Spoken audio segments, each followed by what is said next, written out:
La variante Delta ya está en Quito y para explicarnos cómo afrontar la presencia de esta variante nos acompaña el doctor Marcelo Aguilar, epidemiólogo y catedrático de la Universidad Central del Ecuador, quien además cumplió varias funciones en el Ministerio de Salud. Bienvenido, doctor. Buenos días, Juan Carlos. Un gusto estar en su espacio. La variante ya está acá. Ya está en Quito, está en Cuenca, también en la provincia del Oro. Ahora, ¿qué debemos hacer? En el caso específico de la ciudad de Quito, ¿qué es lo que debemos hacer los quiteños? Bueno, esta variante, por sus características, presenta mayores desafíos para la prevención. Esta es una cepa que se transmite mucho más rápidamente, se transmite más fácilmente que las cepas anteriores y tiene la capacidad, pues, de producir brotes muy rápidamente, de producir casos simultáneos, y eso desafía a los sistemas de salud, como hemos visto en todos los sitios que ya ha afectado esta variante Delta. ¿Cuáles son las líneas? Creo que la primera línea es la vacunación, que ciertamente advierte una aceleración importante en su ejecución en todo el país. Eso creo que es una buena noticia. Hay que superar quizás dos elementos.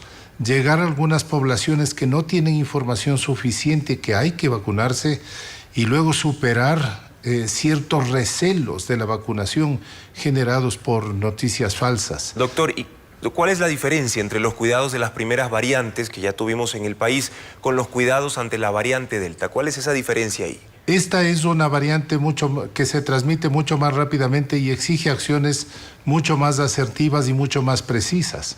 La vacunación es dura, pero el sistema de vigilancia epidemiológica que ha empezado a ser fortalecido por parte del Ministerio de Salud es la siguiente: hay que detectar precozmente los casos, sospecharlos anteriormente y actuar sobre esos aislándolos. Ese es un elemento clave en la lucha contra esta variante, que tiene una capacidad de transmisión muchísimo mayor.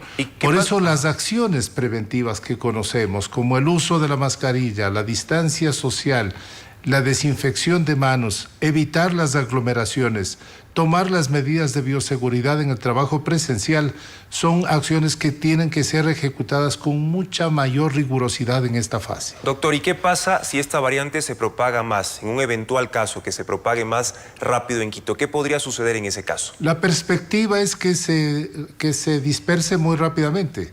Mire lo que ha sucedido.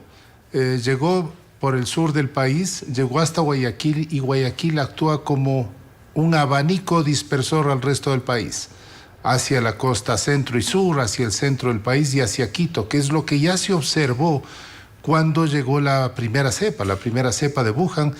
Un estudio realizado con el Instituto Geográfico Militar, algunas universidades, mostró que se dispersaba a través de los flujos de personas, casi que viajaba por las principales rutas terrestres y por las principales rutas aéreas. Entonces, era previsible que llegara a Quito, era cuestión de tiempo. Claro. Y la perspectiva es que se disperse muy rápidamente a partir de esto. ¿Se deberían entonces, partiendo de ese argumento, doctor, se deberían entonces aplicar nuevas medidas restrictivas? Yo creo que algunas medidas restrictivas son necesarias, pero algunas, la mayor parte, no son suficientes. La capacidad que tiene el virus para dispersarse es muchísimo mayor. Entonces, ahí hay dos líneas que, insisto, la una es la vacunación, que toda la gente esté vacunada lo más rápidamente posible, y la otra son los mecanismos de contención directos en campo de los focos de transmisión de esta nueva variante. ¿Y quienes ya estén vacunados, se pueden contagiar de la variante Delta? Se describen algunos casos de recontagio, pero lo más importante es que los que están vacunados no van a desarrollar formas graves y mortales de la enfermedad. Por eso es tan importante estar vacunado con cualquiera de las vacunas que esté disponible el momento que llegue la persona al vacunatorio. Estas personas vacunadas no desarrollan formas graves y mortales. La inmunidad que van a tener va a ocurrir 2 semanas después de la segunda dosis. Es importantísimo. Pueden infectarse eventualmente, pero no van a desarrollar formas graves y mortales, lo cual es una ventaja extraordinaria. Y por ahí va mi otra pregunta, doctor. ¿Qué pasa entonces con alguien que no se ha vacunado? Hay personas que no se quieren vacunar, tienen todavía recelo a cualquier tipo de vacuna o quieren específicamente esa vacuna y si no la tienen a la mano, pues no se van a inocular. ¿Qué pasa con una persona que se contagia de la variante Delta y no ha sido vacunado aún? Tienen alto riesgo de desarrollar formas graves y mortales. La mayor parte de personas que han fallecido, que han ido a terapia intensiva en los países que ya han avanzado en vacunación son personas no vacunadas. Entonces, el riesgo que tienen de tener una grave afectación es muy alto cuando no se han vacunado. Finalmente, doctor, ¿debemos acostumbrarnos entonces a que existan las variantes de COVID-19?